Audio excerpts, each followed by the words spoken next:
And it's so good to be back in the cold weather. I'm here with my very special friend, very special guest. This is a very gifted, talented man. I call him a natural because his ability is absolutely remarkable.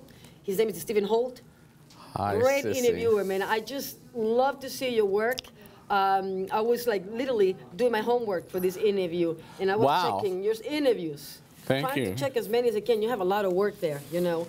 But checking On your YouTube, work. yes, almost 1,000. Yes. Close to it, yeah. It's so much work, and you interview all these big A-listers, you know, like Colin Firth, Penelope Cruz, Heath Ledger, Michelle Williams. I mean, on and on and on. And what I observed, when I noticed, Stephen, what really got my attention is not only how gifted you are, how natural, how loose you're in front of the camera. What I love about you is that you are who you are. You embrace yourself. Thank you, You Sis. embrace your energy and you bring it on, man. And you don't back down for the guests. You don't get intimidated by. I try not to, yeah. I You know have how to you put them do in it. your place. Right, in their right, place. You have right. to. I tend to forget their names. That always startles really? them. Yeah. And you're... Yes. That happens sometimes naturally, and sometimes I do it on purpose. It's kind of tricky, but the energy is there. And it's very interesting. I was observing Colin Firth's interview. No, him I knew. His name I knew, yeah. You knew, but it was very interesting because he was, you know, I don't know if he's very British. He was very He is kind very of like, British. you know, and as soon as he was getting you in, like he was taking you in very slowly. Yeah. You know, because when they see you, they see your beautiful personality. Yeah. I'm guessing that some of them are not going to be like, okay, wait a second, this guy. I'm not like the other ones. You are not like anybody out there. Thank you. So that's what makes a difference. Thank you for making the time for Thank me, you. for us. Yes. Let's talk about your work, the background. Are you an actor as well? I was You were an when actor? I mean, I went to college for, majored in acting. I acted for a long time, and then I just felt, and I'm also a playwright, and I wasn't getting where I felt I didn't know the right people. So I sort of ended up appearing on a public access show, which was called "If I Can't Dance, You Can Keep Your Revolution." I love that. You The came up with Coca that title. Crystals. No, this was another woman's show. We used to smoke pot on the air. Okay. It was the pro-drug show, and everybody would get Hi. stoned on the air. Going live? It was live? Yeah, and that was like for 6 years I did that. Okay. And then I sort of spun off to my own program, Yeah. the Stephen Holt Show. Right. It's very challenging, right? When you come here, Stephen, and you just got to be able to come up with your own work. I mean, it's like, for me, I knew that I wanted to go live in the beginning. They asked me, what do you want to do? And I said, I'm going live. Well, I feel television that naturally is, in its best form, is really a live medium. That's when it's most exciting, like in days before you were born, darling, where everything was live and it was just vibrant. It was dramatic. Now everything's on tape, but this isn't. And my show, I tape everything in one take, no matter what happens. You just keep going. That's the essence of good TV. Right. Great TV, as a matter of fact. But you don't stop. Nope.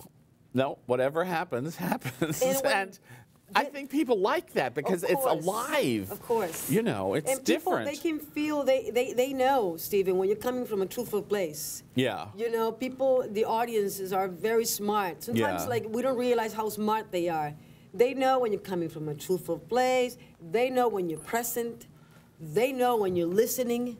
They know when you're enjoying your time. Yes. They really know everything. I love talking to these guests I get, and they're the best. Like Colin Firth, I knew that he was going to win the Oscar the minute I saw the film, and I was able. Exquisite. I was in Toronto at the Toronto Film Festival. Yeah. Can we get a close-up? Tiff. I love that. Yeah. I love all the interviews they have backstage. I know. I love Tiff. I've been going there for 17 years, and Colin, I just had to tell him that he was going to, you know, win the Oscar, and of course eventually he did, and he was like, you know, sort of, because he's British, he's so like this.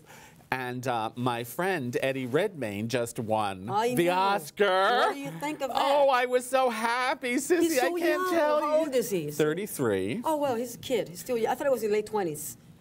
He's done a lot of movies that you don't know about. I seen him with Helen Mirren in Queen Elizabeth for HBO. He got like a small part. Right. And I remember when I saw him, I spotted him, I said, oh my God, all those freckles. And I said, oh, he's so gifted. And that was back then. He's been on my show twice. And he said we were bound by freckles, because I have freckles, too, because we're redheads, you know. Right. So you were talking about Russia? Yes. It's very cold. Very cold in Russia. Very cold, and people are extremely, I don't know if unhappy. My father used to say that every country has a history.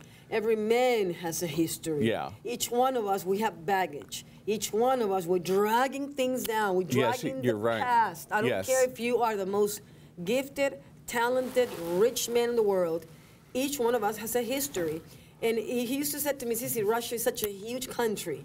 And it has so many years of battles. Yeah. It's just, they've been dragging a lot of weight for quite some time. Yes. And maybe subconsciously, that's a reflection.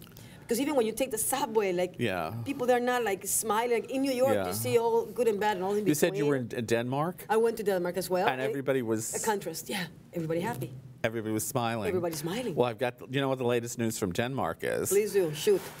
Eddie Redmayne's next movie that he's shooting right now in London, yes, he really is. It's called The Danish Girl, and he's playing the title role. It's about a transgender. It's a true story about the first sex change, which happened in Denmark in 1930, and the woman's name was ultimately was Lily Elbe, or Elba.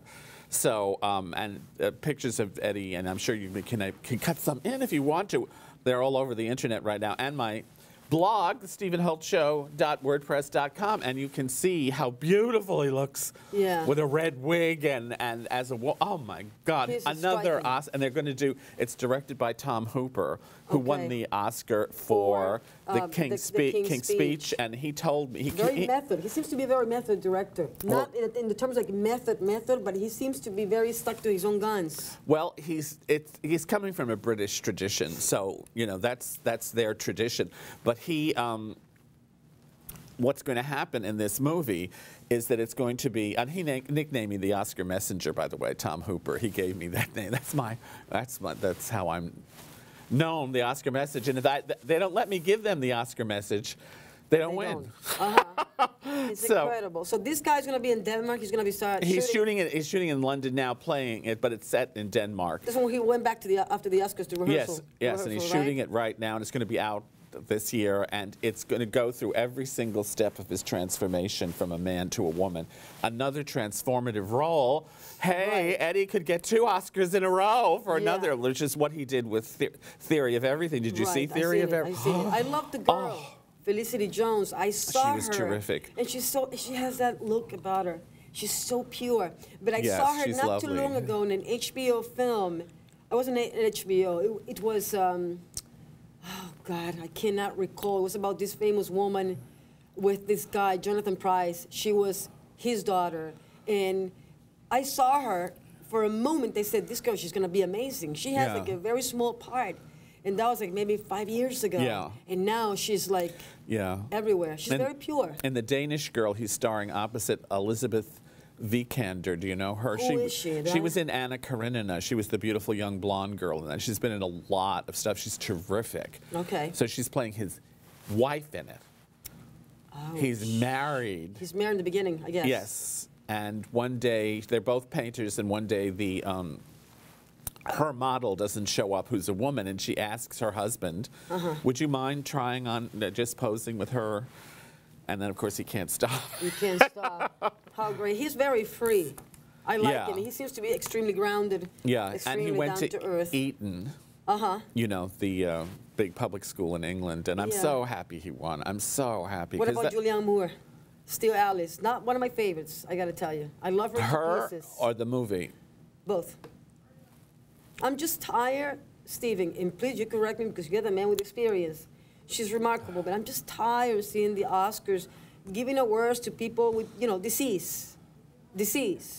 I know there's a lot of challenges when you are portraying somebody with health problems. Yeah, it's the degree of difficulty. It's a degree, and I understand, but to have him winning Best Actor, and then have Julianne Moore Best Actress. I'm like, I don't know. I felt that, I don't know, Still Alice was not like which was about early onset Alzheimer's. Yeah. And Alec Baldwin is always great, in my opinion. But I felt that Kristen Stewart was great, and I know the director and the two directors, a gay couple, Wash Westmoreland and Richard Gleitzer, could not be at the Oscars because Richard, who's only in his early 50s, has developed the same disease that Stephen Hawking has. Oh, wow. So he's quite ill, and she made a speech about that. And I know but what it is, I mean, I love actors acting. I know you do. And the difficulty of playing somebody with ALS when he had to, with Eddie Redmayne, I mean, when he had to know that they weren't doing it sequentially, so